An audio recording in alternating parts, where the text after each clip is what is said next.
A CEO followed his employee home after she asked for leftover food. What he saw that night changed everything. Nathan Caldwell had read thousands of employee requests over the years. Most were routine, scheduled changes, payroll clarifications, time-off requests. But tonight, as he sat alone in his quiet office long after the last executive had left, one particular request caught his attention. It wasn't a complaint. It wasn't even a demand. It was simple, almost too simple.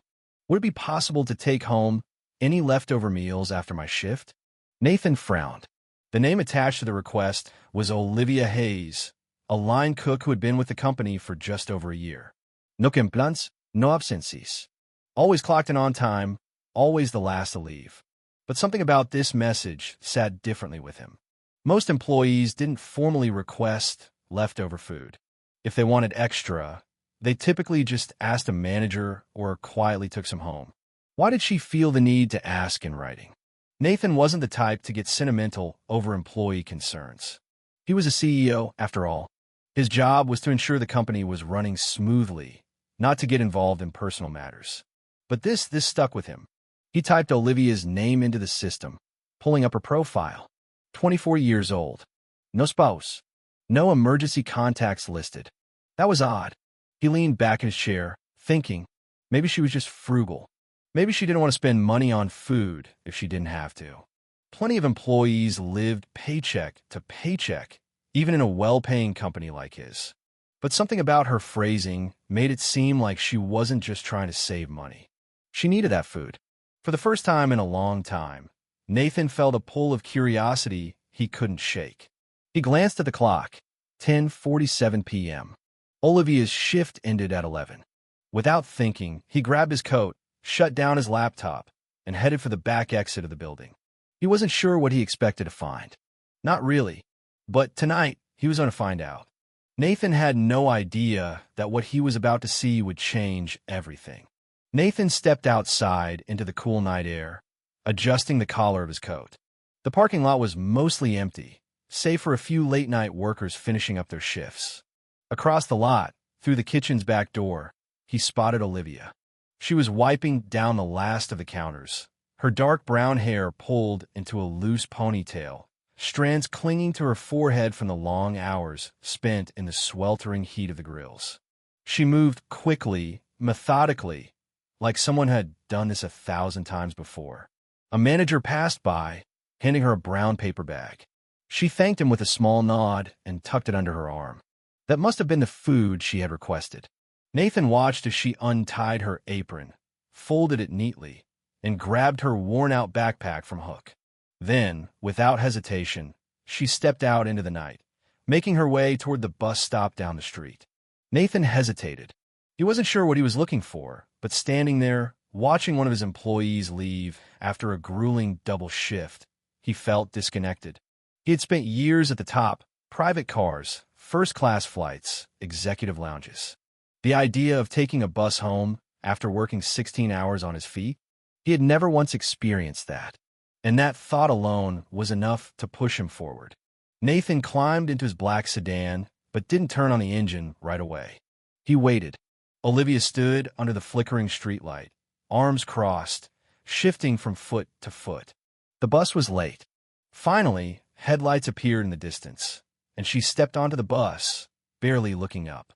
Nathan tailed behind, careful to keep his distance. He didn't know exactly why he was doing this, just that something in his gut told him he had to. The bus ride was long, longer than he anticipated. At every stop, he expected her to get off, but she didn't. The further they went, the more unfamiliar the streets became. Streetlights grew spare. Storefronts turned into boarded-up buildings. The city skyline disappeared in his rearview mirror, replaced by rundown houses, chain-link fences, and forgotten lots. Nathan checked the time, 12:22 a.m. After nearly an hour, Olivia finally pulled the yellow cord, signaling her stop. Nathan kept his distance, parking at the far end of the street. She walked with purpose, never slowing down, never looking around. It wasn't a bad neighborhood, but it wasn't the kind of place you wanted to be alone at night either. Then she turned a corner and disappeared behind a row of parked cars. Nathan exhaled sharply, gripping the steering wheel. He hadn't even realized he was holding his breath.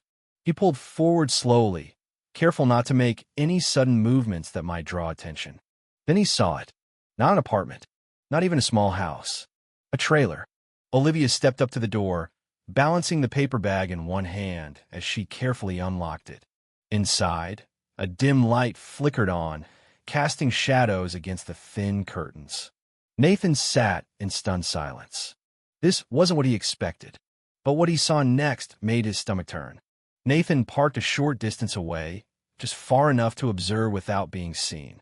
His heartbeat was steady, but his hands felt unusually tight against the steering wheel.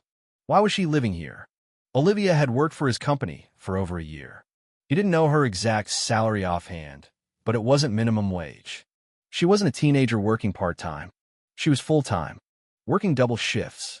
That should have been enough to afford at least a small apartment, shouldn't it? But here she was, stepping inside a trailer that looked barely held together, the kind of place people lived in when they had no other options. Nathan leaned forward slightly, watching.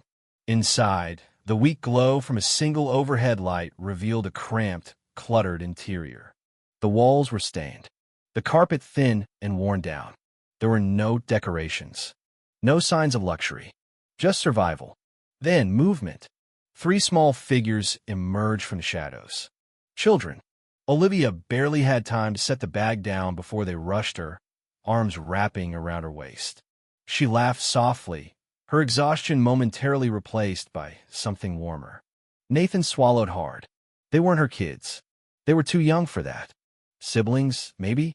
Then an older woman, frail and slow-moving, stepped into view. Her hair was streaked with gray, her shoulders hunched. A grandmother.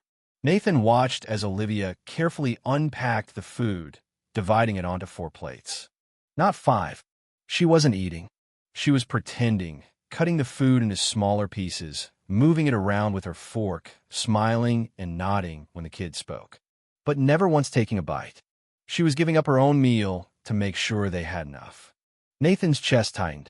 He had come here expecting what? He wasn't sure. Maybe just to confirm that she needed the food. Maybe to satisfy some vague curiosity. But this was sacrifice, and it made his stomach twist in a way he wasn't prepared for.